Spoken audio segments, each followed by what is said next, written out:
Last year was 15 below. So I guess we're better off this year than we were last year. But it's still a little cold.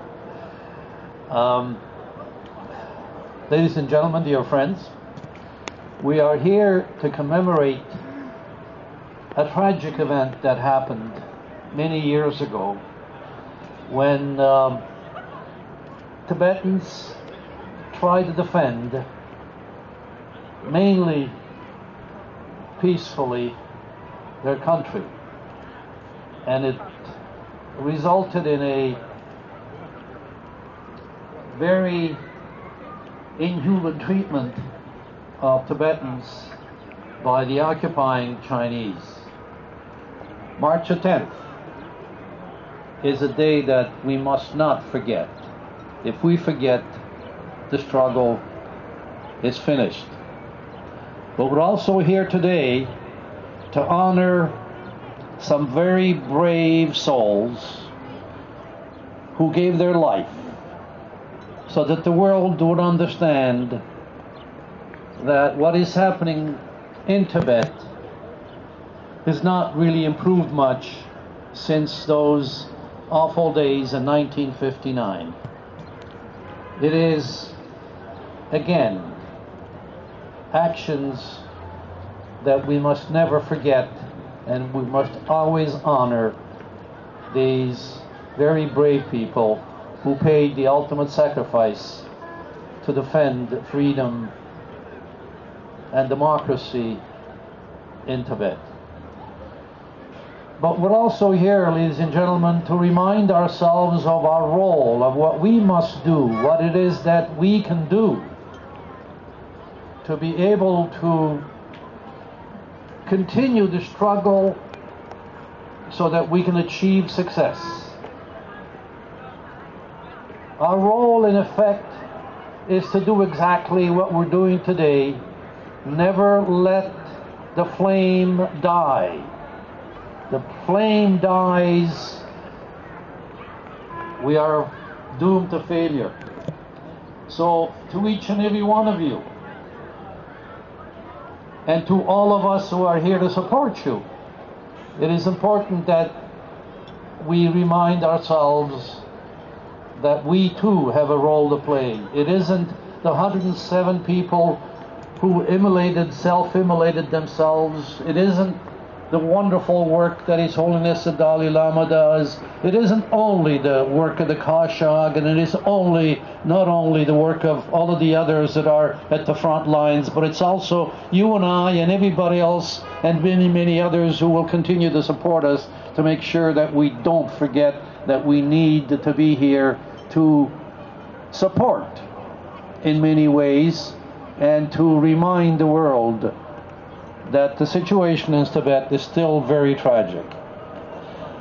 I believe that there are some hopeful signs.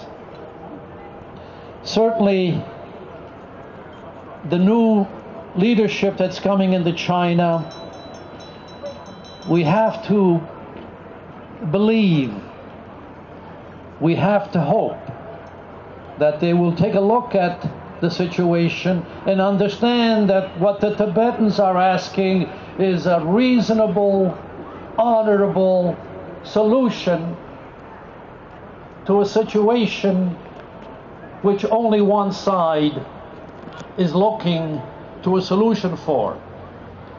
I hope that the new leadership of China will understand that His Holiness the Dalai Lama is the solution, is the man that can bring forth an honorable and peaceful solution to this struggle.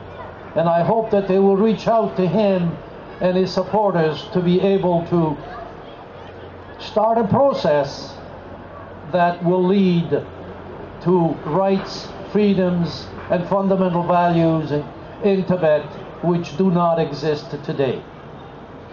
I also want to take this opportunity to thank Prime Minister Harper and the Government of Canada for, as you know, just a few days ago, as well as all of the things that they've done for the Tibetan people, a few days ago announced an Office of Religious Freedom. And I say to all of you out there, that is an opportunity for us to be able to, yes, thank you for that. But it's an opportunity for us to be able to again use another vehicle to shine a light on the situation in Tibet. And it isn't only Tibetans, it's many, many other religious groups in China that are also suffering a lack of freedom and justice. So, to the government of Canada, thank you for doing that. And yes, we're going to come and ask you for help.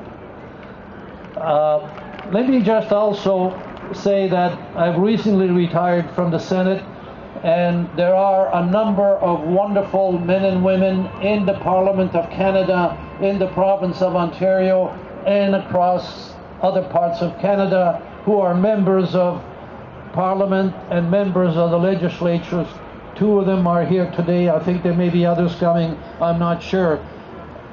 It is our commitment to you, ladies and gentlemen, that we will never let you stand alone.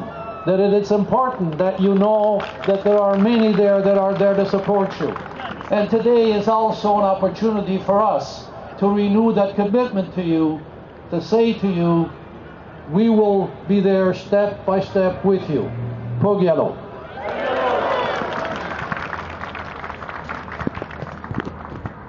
Thank you, Senator.